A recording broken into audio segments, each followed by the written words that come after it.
오늘 말씀을 함께 읽겠습니다. 오늘 말씀 출애굽기 34장 29절에서 35절의 말씀, 구약성경 136페이지입니다. 함께 합독하시겠습니다. 모세가 그 증거의 두 판을 모세의 손에 들고 시내산에서 내려오니 그 산에서 내려올 때에 모세는 자기가 여호와와 말하였으므로 말미암아 얼굴 피부에 광채가 나나 깨닫지 못하였더라. 아론과 온 이스라엘 자손이 모세를 볼 때에 모세의 얼굴 피부에 광채가 남을 보고 그에게 가기를 두려워하더니 모세가 그들을 부르매 아론과 회중의 모든 어른이 모세에게로 오고 모세가 그들과 말하니 그 후에야 온 이스라엘 자손이 가까이 오는지라. 모세가 여호와께서 시내산에서 자기에게 이르신 말씀을 다 그들에게 명령하고 모세가 그들에게 말하기를 마치고 수건으로 자기 얼굴을 가렸더라. 그러나 모세가 여호와 앞에 들어가서 함께 말할 때에는 나오기까지 수건을 벗고 있다가 나와서는 그 명령하신 일을 이스라엘 자손에게 전하며 이스라엘 자손이 모세의 얼굴에 광채를 보므로 모세가 여호와께 말하러 들어가기까지 다시 수건으로 자기 얼굴을 가렸더라. 아멘. 할렐루야. 오늘은 함께 읽은 출애굽기 34장 29절에 35절까지의 말씀으로 빛나는 인생이라는 제목으로 함께 은혜를 나누겠습니다. 로마의 산피에트로 빈골리 성당에 보면 르네상스 시대의 화가이자 조각가인 미켈란젤로가 1545년 교황 율리우스 2세를 위해 제작한 이 모세상이라는 것이 있습니다. 원래는 모세인데 모세상이라고 부릅니다. 이 조각으로 표현된 모세는 단호한 표정으로 오른손에는 옆구리와 오른손에는 하나님이 직접 써주신 계명이 적혀져 있는 두 돌판이 있고요. 그리고 그거를 낀 채로 약간 얼굴을 왼쪽으로 돌리고 있는 모습을 보게 됩니다. 팔과 다리는 굉장히 단단해 보이고요. 수염은 구불구불 배까지 내려오는 이 모습이 매우 근엄해 보이기도 하고 단호함이 묻어나기도 합니다. 자, 그런데 여러분들 지금 사진을 보고 계시지만 좀 이상한 점을 한 가지를 발견하실 수 있을 거예요. 좀 당혹스럽기도 하고요. 아마도 여러분들 금방 눈치를 채셨을 텐데 모세의 머리에 뿔 두 개가 달려 있어요. 도깨비도 아니고, 그죠? 왜 갑자기 모세의 얼굴에 머리에 뿔이 달려 있을까? 도대체 왜 미켈란젤로는 이 멋진 그 모세의 조각상을 만들어 놓으면서 머리에 뿔까지 이렇게 조각을 해서 만들어 넣었던 것일까요? 그것은 하나님의 말씀을 하나님을 만나고 시내산에서 내려온 모세의 모습을 기록한 이 성경의 말씀을 보면 우리가 알게 됩니다. 자, 오늘 본문 29절 말씀을 우리 다 같이 한번 읽어볼까요? 시작. 모세가 그 증거의 두 돌판을 모세의 손에 들고 시내산에서 내려오니 그 산에서 내려올 때에 모세는 자기가 여호와와 말하였으므로 말미암아 얼굴 피부에 광채가 나나 깨닫지 못하였더라. 아멘. 그런데 이 말씀을 보면 뿔 없죠, 그죠? 머리에 뿔 달린 그런 모습이 나오지도 않는데 도대체 왜 이게 머리에 뿔 달린 이유가 되었을까? 하나님으로부터 모세는 다시금 십계명이 쓰여진 이 두 돌판을 하나님으로부터 받게 됩니다. 그리고 그 두 돌판을 가지고 시내산에서 내려오게 되었을 때 모세의 얼굴은 밝은 빛, 광채가 났다고 성경은 이야기합니다. 자, 그런데 여기서 쓰인 광채라는 단어, 빛나다라는 히브리어는 이 카란이라는 단어가 쓰였는데요. 이거는 단순하게 빛을 발하다는 의미도 있지만 동일하게 어떤 의미도 쓰는 단어이냐면 뿔을 드러내어 보이다라는 의미로 사용되고 있는 단어예요. 그러니까 빛이 발해진다, 밝은 빛이 발해진다는 것이 뿔이 드러나 보이다는 것과 같은 의미로 쓰였다는 거죠. 이건 어떤 의미가 있냐면 고대 사회에서 이 뿔이라는 개념은요 매우 영적인 힘을 가지고 있는 것이라고 여겨졌습니다. 그래서 마치 이 뿔의 모습이 빛을 발하는 모습과 같았기 때문에 이 뿔이 달려 있다라는 그것이 빛을 발하는 모습으로 여겨졌던 것이죠. 미켈란젤로는 모세의 머리에 솟아난 이 두 뿔을 빛이 발하는 광채를 표현하기 위해서 작가의 세심한 의도가 담겨진 그런 조각의 작품을 만들어낸 것이죠. 다시 말하면 얼굴을 여러분들 어떻게 광채로 빛낼 수가 없잖아요. 그죠? 조각으로 어떻게 빛낼 수가 있겠습니까? 예를 들어 그걸 무슨 뭐 색칠을 한다 해서 얼굴만 하얘질 뿐이지 빛을 표현할 수가 없잖아요. 근데 말씀에 의거해 보니 그 카라인이라는 단어가 뿔이네. 그러니까 빛을 발하는 이 모습을 형상화시키기 위해서 모세의 머리에 두 뿔을 이렇게 새겨 놓은 것이라고 볼 수가 있는 것입니다. 그래서 마치 이 뿔을 통하여서 하나님을 만난 사람, 그러니까 모세가 지금 누구를 만나고 내려왔습니까? 하나님을 만난 사람, 그리고 하나님과 동행하는 사람, 그리고 하나님을 경험한 사람에게서는 마치 뿔이 나오듯 무엇이 발해져야 한다? 빛이 나야 한다. 하나님의 거룩한 빛이 우리 얼굴을 통해서 드러나야 함을 이 뿔을 통하여서 보여주고 있는 것이라고 볼 수가 있습니다. 자, 그렇다면 모세의 얼굴에 이토록 빛나는 광채가 드러나게 된 이유는 무엇일까요? 성경은 모세의 얼굴에 빛이 난 까닭을 굉장히 간단하게 설명하고 있습니다. 자, 오늘 보면 29절 말씀을 다시 한번 보시면 시작. 모세는 자기와 여호와와 말하였으므로 말미암아 얼굴 피부에 광채가 나나 깨닫지 못하였더라. 그 빛은 무엇으로 인한 것이었습니까? 하나님을 만남으로부터 비롯된 것이었습니다. 하나님의 말씀을 듣고 하나님과 대화를 나누고 하나님과 함께하는 시간을 보낸 것이 모세의 얼굴에 드러난 광채의 비밀이었고, 그것이 마치 뿔처럼 드러나 있다는 거죠. 선명하게 드러나게 보였다는 것이죠.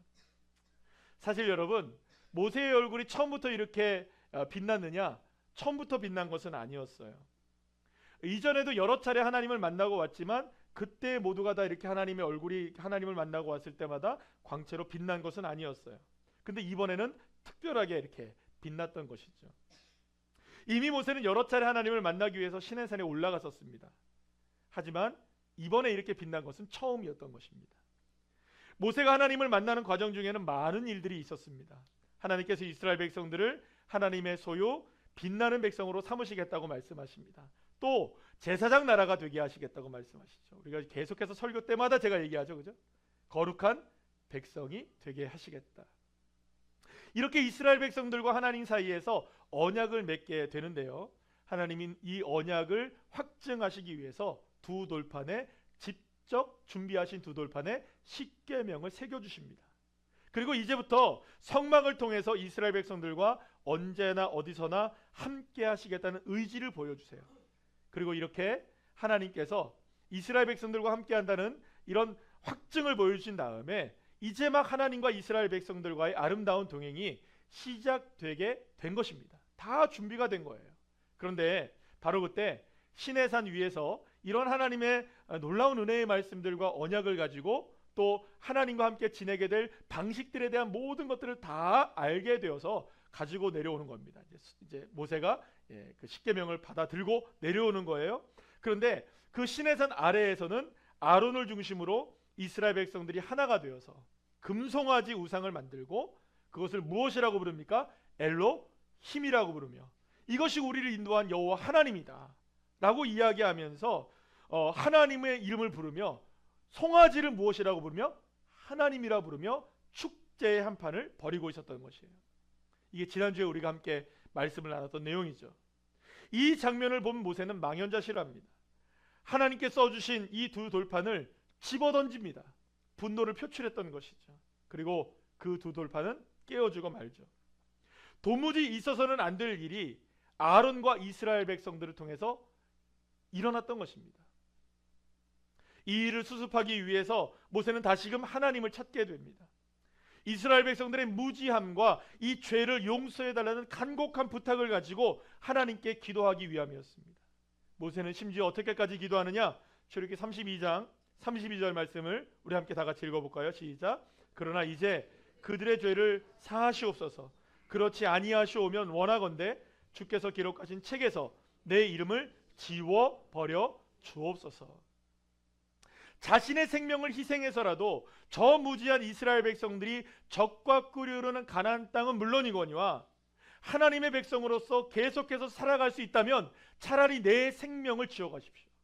내 생명을 하나님 취해가십시오. 내가 희생할 테니까 이들을 살려주십시오. 간절한 간곡의 부탁이 하나님께 있었던 것입니다.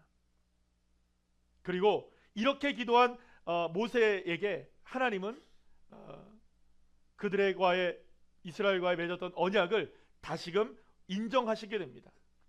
이스라엘 백성들이 깨트린 언약이 모세의 기도로 말미암아 다시금 회복되게 된 것이죠. 하나님은 모세가 깨트린 두 돌판을 이제 다시금 만들게 하십니다. 깨진 돌판을 다시 만든다는 것은 이제 언약을 새롭게 한다는 의미가 되겠죠. 자, 하나님의 언약을 새롭게 기록하여서 이스라엘 백성들을 향한 하나님의 뜻을 분명히 다시금 세우려고 하셨던 것입니다. 자, 그런데 처음 두 돌판은 누가 준비하셨느냐? 하나님이 준비해 주셨어요. 그리고 하나님이 거기에 글을 써 주셨던 것이죠.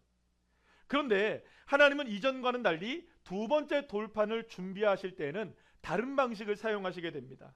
모세가 직접 두 돌판을 준비하게 하셨던 것이죠.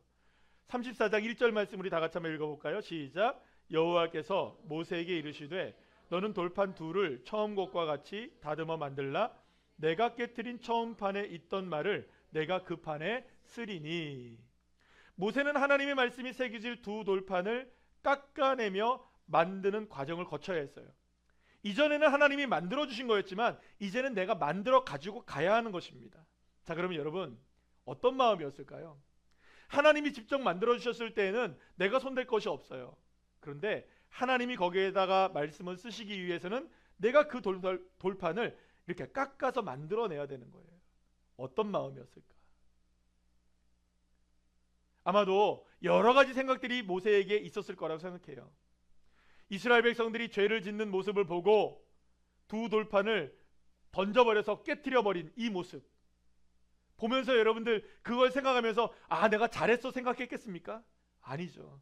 아이고, 그러고 보니 하나님이 준비해 주신 이 두 돌판을 내 성격, 이 불뚝불뚝하는 이 내 성격, 이 다혈질적인 이 내 성격 때문에 깨트려버리고 말았네.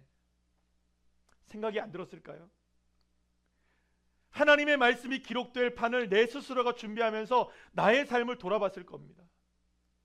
놀랍게도 하나님의 말씀이 기록될 그 판을 내가 준비해야 하는 거예요. 그럼 이렇게도 깎아내고 저렇게도 깎아내는데 누가 원하는 대로 깎아야 될까요? 내가 원하는 대로 깎을 수가 없는 거예요. 하나님이 원하시는 대로 깎아야 되는 거예요. 아니, 나는 여기서 이렇게 모습이 좋은데 하나님이 그거 아니야 라고 하면 깎아내야 되는 거예요. 그 모든 과정을 통하여서, 이 돌을 깎는 과정을 통하여서 이 모세는 자신의 모습을 되돌아보는 거죠. 아, 내가 하나님의 말씀이 기록될 인생이라면 내 삶을 깎아내야 되는구나.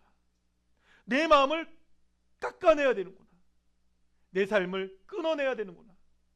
주님의 말씀이 기록될 것이라면, 주님의 말씀대로 내가 살아가야 한다면 내 삶을 바꿔야 되는구나. 예수님을 믿고 살아가는 우리들 가운데서도 어떤 분들은 이런 얘기를 하시는 분들이 계십니다. 아유, 내 성격이 잘 안 변하더라고. 여러분, 그런 분들이 많아요. 경상도 사람은 경상도 기질이 있다고 얘기하고요, 전라도 사람은 전라도 기질이 있다고 하고요, 서울 사람들은 샘님의 기질이 있대요. 기질을 바꿀 수가 없다는 거예요. 성격도 바꾸지 못한다는 거예요. 그런데 여러분 잘 생각해 보세요. 하나님의 전능하신 말씀이, 하나님의 전능하신 거룩하신 힘이 우리의 성격조차 바꿀 수 없는 그런 나약한 힘이라면, 하나님의 말씀이 우리의 성품조차 바꾸지 못하는 나약한 것이라면, 사랑하는 여러분, 여러분들은 말씀을 따르시겠습니까? 하나님의 말씀은 좌우의 날이 선 검이십니다. 우리의 삶의 잘못된 부분을 끊어낼 뿐만 아니라 우리의 잘못되고 모난 성품까지도 끊어내야 하는 것입니다. 주님도 바꾸실 수 없다, 이런 말 하시면 안 됩니다. 주님 안에는 바뀌셔야 합니다. 끊어내셔야 합니다. 잘못된 성품이 있다면, 잘못된 성격이 있다면 말씀으로 바꾸셔야 합니다. 내 성격이 이러니까 그냥 그런 줄 알아. 나는 원래 이래. 여러분, 우리가 주님 안에 살아가는 사람이라면, 주님을 만나는 사람이라면 두 돌판 준비하셔야 돼요. 깎아내셔야 해요. 그래야 하나님이 여러분들의 삶에 내가 준비한 내 두 돌판에, 내 마음의 두 돌판에 주님 말씀 새겨주시는 거예요. 준비하십시오. 반드시 준비하셔야 돼요. 내 모난 것들 깎아내고 내 성품도 깎아내고 예수 믿는 사람이라면 사랑하는 여러분, 바꿔낼 수 있는, 우리의 의지로 되는 것이 아닙니다. 우리의 힘으로 될 수는 없습니다. 주님이 말씀이 내 삶에 새겨지길 원하신다면 말씀으로 깎아내시고 말씀으로 변화시켜내는 귀한 믿음의 자녀들 한 분 한 분 다 되시기를 간절히 소망합니다. 지금 이 시대에 그 어떤 누구보다 그리스도인들이, 바른 그리스도인들의 삶이 요구되고 있습니다. 저와 여러분이 이 땅 가운데 소금과 빛이 되어진다면 이 시대 밝아질 수 있습니다. 다시 소망을 얻을 수 있습니다. 그러려면 우리가 필요한 것이 있어요. 두 돌판을 준비하셔야 돼요.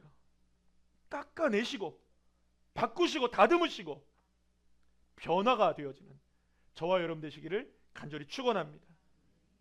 이렇게 하나님의 말씀에 순종하겠다, 하나님의 마음을 담아내겠다, 하나님의 말씀이 내 삶에 기록되겠다는 이 소망을 가지고 두 돌판을 준비해서 이 모세는 시내산 위로 올라가게 됩니다. 그렇게 정성을 다해 만든 두 돌판을 가지고 하나님이 새겨주실 언약의 말씀을 기대하며 올라간 이 모세는 무려 그곳에서 40일간 하나님과의 깊은 교제의 시간을 나누게 됩니다. 28절 말씀 우리 다 같이 한번 읽어볼까요? 시작. 모세가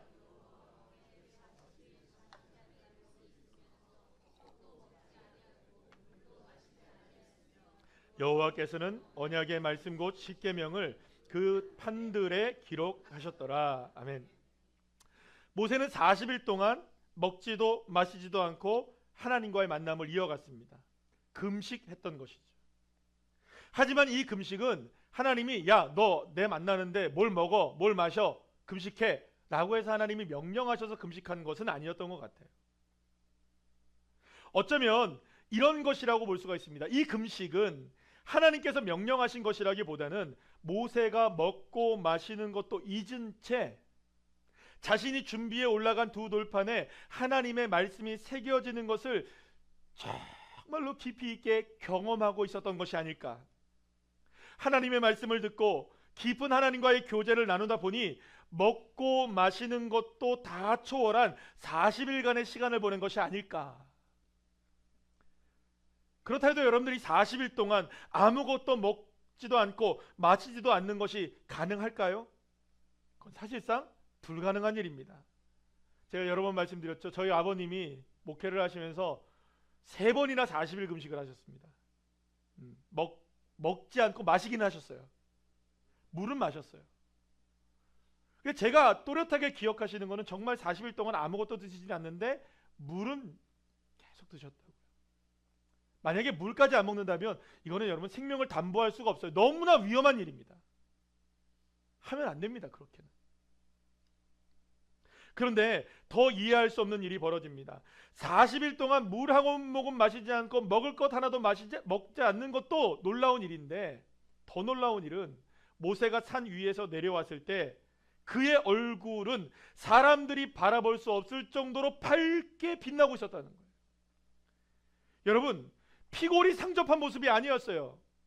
40일 동안 아무것도 먹지도 않고 마시지도 않았다고는 믿을 수 없는 모습이 모세의 모습이었고요. 이 모습에 이스라엘 백성들은 경악을 금치 못했던 것이죠. 여러분 40일 금식하신 분 보신 적 있으십니까? 있으세요? 없으시면 말을 하지 마세요. 방금 말씀드렸잖아요. 저는 봤다고. 저희 아버님 40일 정도 40일 가기도 전에 여러분들 얼굴이 벌써 뼈밖에 없어요. 뼈밖에 없어요. 그 모습이어야 정상인 거죠. 안 그렇겠습니까, 여러분? 그런데 이상하게도 모세의 얼굴에는 광채가 났다는 거예요. 사랑하는 여러분, 40일을 금식한 모세의 얼굴이 밝게 빛났던 것은 다른 것이 아니었어요. 하나님의 말씀이 모세의 삶에 새겨졌기 때문이었던 거예요. 하나님 앞에 서서 자신이 준비한 이 두 돌판에 하나님의 말씀이 다시금 기록되었을 때 모세의 삶은 정말로 빛나는 인생이 될 수 있었던 것입니다. 하나님의 말씀, 그 하나님의 말씀이 내 삶에 알아서 겨져 나가게 될 때에 그 인생은 무엇을 먹고 무엇을 마시고 살아가는 인생의 모든 필요를 초월하여서 광채나는 인생, 빛나는 인생, 그런 삶이 될 수 있음을 모세는 우리에게 분명하게 보여주고 있는 거예요. 사랑하는 여러분, 저와 여러분도 예수를 믿는 사람들입니다. 우리도 하나님의 백성이란 말이에요. 이 정도의 강차는 아닌다 할지라도 뭔가 우리도 빛나는 인생 되어야 되지 않겠습니까? 하나님을 만나고 하나님의 말씀을 듣고 가는데도 여전히 우리의 얼굴이 찌푸려져 있고 근심과 걱정이 우리를 사로잡고 있다면, 사랑하는 여러분, 여러분은 하나님의 말씀을 듣는 것입니까? 걱정과 근심을 가지고 가시는 것입니까? 걱정과 근심이 없어서 편안한 인생이 되라는 것이 아닙니다.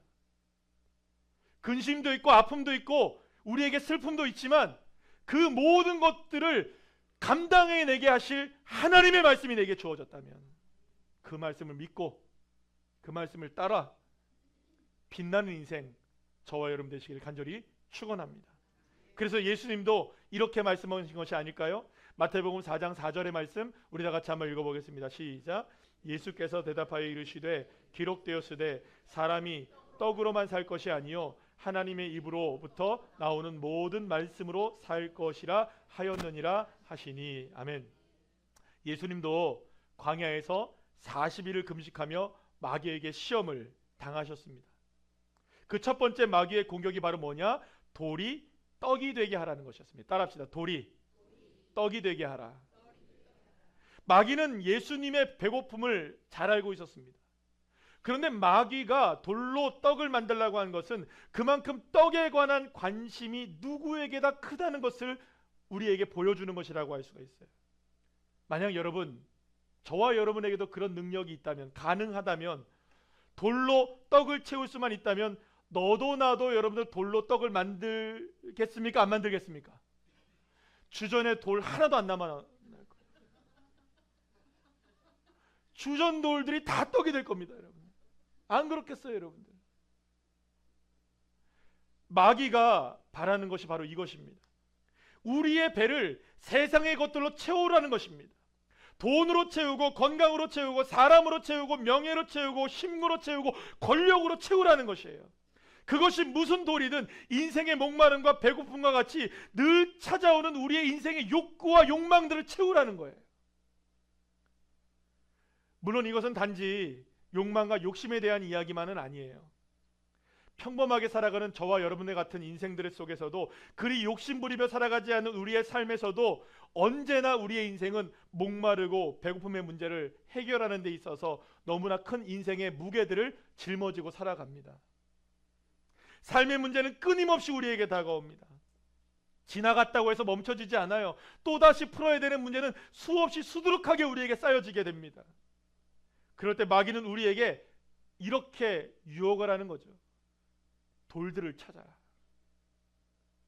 그 돌은 단지 돌만을 의미하는 것이 아닙니다. 돌은 돈이 되기도 하고 사람이 되기도 합니다. 힘이 되기도 합니다. 권력이 되기도 합니다. 돌은 우리가 의지하고 싶은 모든 것들을 다 망라하는 것입니다. 돌을 찾아라.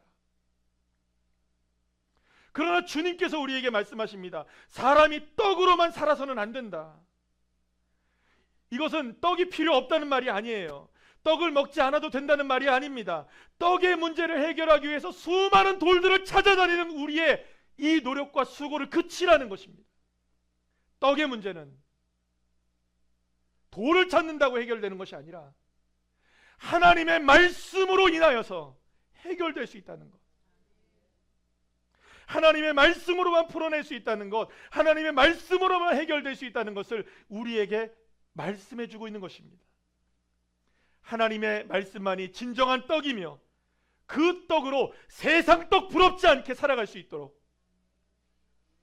우리를 이끌어 가시는 주님의 능력의 손길을, 비로소 세상 떡이 아닌 하나님의 떡, 말씀의 떡으로 우리가 배부르게 될 때에 주님은 우리에게 말씀하시는 거예요. 비로소 빛나는 얼굴을 가진, 머리에 뿔 달린, 사랑하는 여러분, 그런 사람으로 세워지게 된다는 것입니다. 사랑하는 여러분, 40일 금식했지만 얼굴에 빛나는 광채로 가득했던 모세는 바로 이러한 주님의 말씀을 체험한 삶이었음을 우리에게 보여줍니다. 먹고 마시는 삶의 모든 문제들 속에 허우적거리며 살아가는 우리들에게 진정으로 빛날 수 있는 인생이 될 수 있는 방법이 무엇인지를 선명하게 보여주는 것이에요. 바로 하나님의 말씀과 함께 살아가는 삶,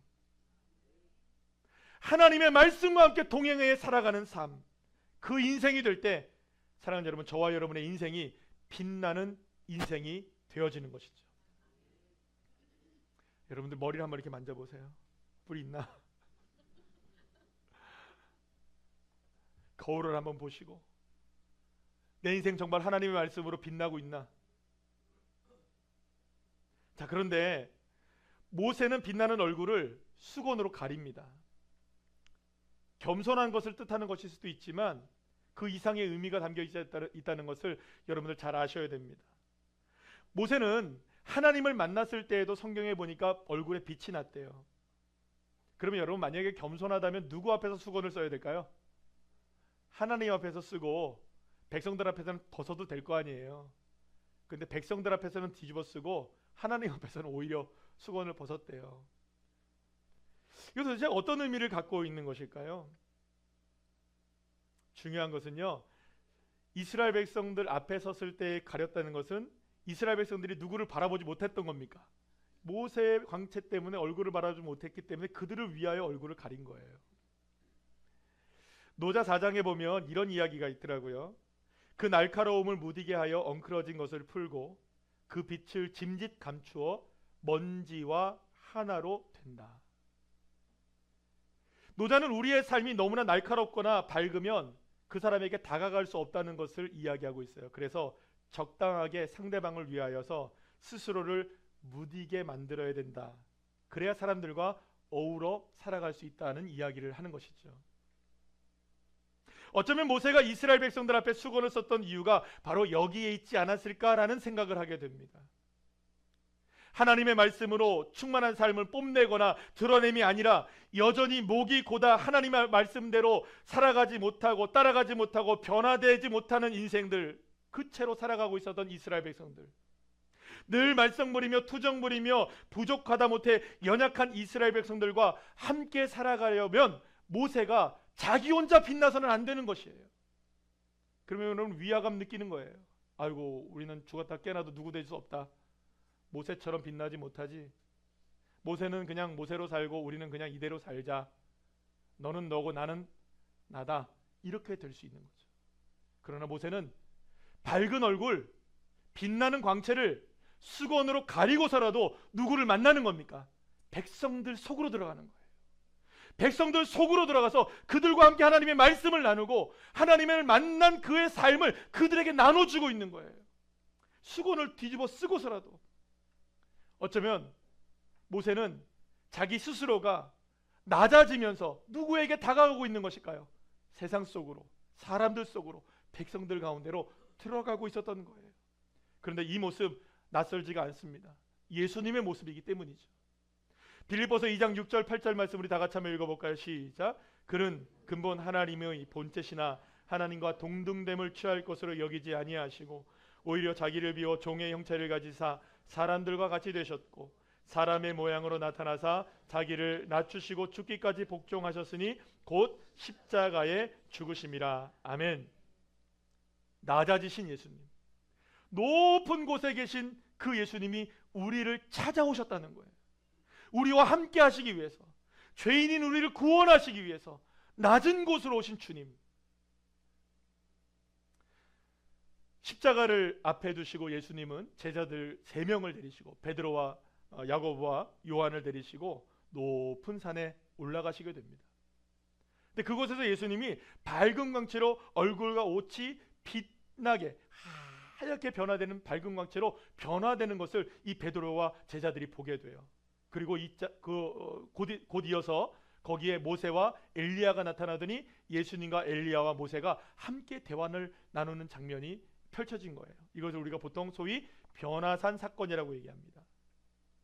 그런데 바로 그때에 너무나 황홀한 빛을 본 거예요. 예수님이 밝게 빛나는 걸 보고 모세와 엘리야와 함께 이야기를 나누는 모습을 본 이 베드로는 이 거룩한 임재하심, 하나님의 영광의 임재하심, 놀라운 하나님의 역사를 보면서 야, 이건 너무나 황홀한 곳이구나, 여긴 거룩한 곳이구나. 그러면서 하나님 앞 예수님께 이렇게 얘기합니다. 예수님, 여기다 우리 집을 좀 줬으면 좋겠어요.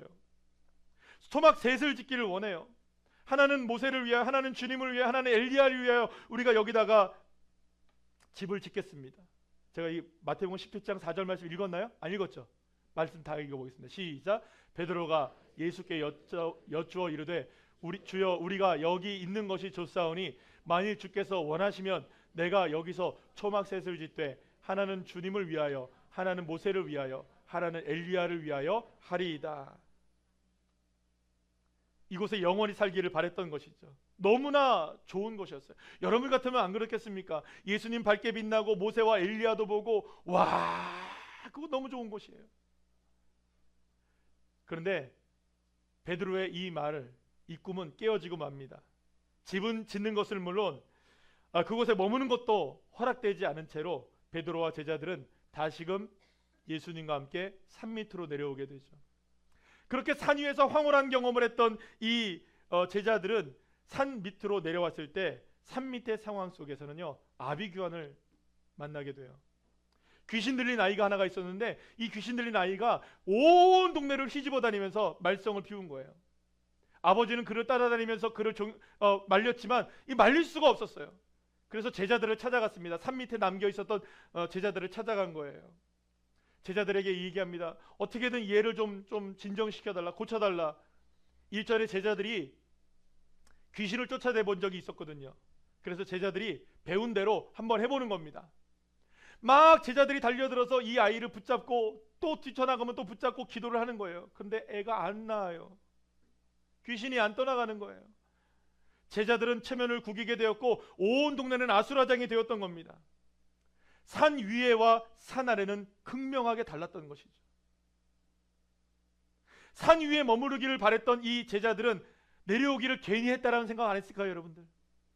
그냥 거기서 머물러 살았으면 이 모습 안 봐도 되잖아요, 여러분들. 근데 산 밑으로 내려오게 된 거예요. 그래서 왜 예수님은 굳이 산 밑으로 내려오셨을까요? 이유는 분명합니다. 어둡고 혼란한 세상에 필요한 것이 빛이었기 때문입니다. 모세가 수건을 둘러쓰고서라도 백성들 앞에 선 것은 하나님의 말씀, 그 빛나는 은혜를 자신 홀로서만이 아니라 세상 속에 드러내야 함을 알고 있었기 때문이었습니다. 그래서 예수님도 이렇게 말씀하십니다. 마태복음 5장 14절 15절 말씀 다 같이 읽어볼까요? 시작. 너희는 세상의 빛이라. 산 위에 있는 동네가 숨겨지지 못할 것이요 사람이 등불을 켜서 말에 두지 아니하고 등경 위에 두나니 이러므로 집안 모든 사람에게 빛이 느니라. 아멘. 사랑하는 여러분, 주님은 우리를 향해서 뭐라고 말씀하시냐면 너희는 세상의 빛이다. 따라합시다. 나는 세상의 빛이다. 빛나는 것이 어디서 빛나야 되느냐? 세상 속에 빛나야 된다는 거예요. 사랑하는 여러분, 우리가 살아가는 우리의 삶은 그다지 밝지 않을 수 있습니다. 시대적 상황을 보고 여러 가지 상황을 보게 될 때 어둡고 침울합니다. 두렵기도 합니다. 움츠려들기도 합니다. 그러나 이 세상을 향해서 주님은 뭐라고 말씀하시냐? 그리스도인들을 향해서 뭐라고 말씀하시냐? 하나님의 백성들을 향해 뭐라고 말씀하시냐? 그럼에도 불구하고 너희는 세상의 빛이 되어야 한다. 거룩한 빛이 되어야 한다. 뿔이 드러나야 한다. 그럼 우리가 어떻게 이 뿔을 드러내고 어떻게 우리가 거룩한 빛을 드러낼 수가 있을까요? 돌들 찾기를 그치고 하나님 말씀 찾으셔야 합니다. 하나님 말씀을 당당하게 붙들고 살아가시길 축복합니다. 세상이 뭐라고 해도 주님 손 붙잡은 거 놓지 마시고 하나님의 말씀을 가슴팍에 깊이 새기며 하나님과 동행하는 삶을 살아가는 그 사람이야말로 이 세상에서 밝게 빛나는, 세상의 금호도 감출 수가 없는 빛나는 인생이 될 줄로 믿으시길 바랍니다. 그리고 사랑하는 여러분, 이 어두운 시대를 살아가고 있는 이 시대적 아픔 속에서 저와 여러분이 이 모든 것들을 다시금 회복시키실 수 있는 유일한 길이 될 수 있는 겁니다. 이제 이 어두운 세상에 우리가 빛을 가지고 들어가셔야 돼요. 하나님의 말씀을 부여잡고 오직 주님을 바라보며 주님과 동행하는 인생이 되셔서 어두운 시대를 밝혀내는 세상의 빛이 되어지는, 그 빛나는 인생 되어지는 주의 자녀들 한 분 한 분들 다 되시기를 간절히 축원합니다.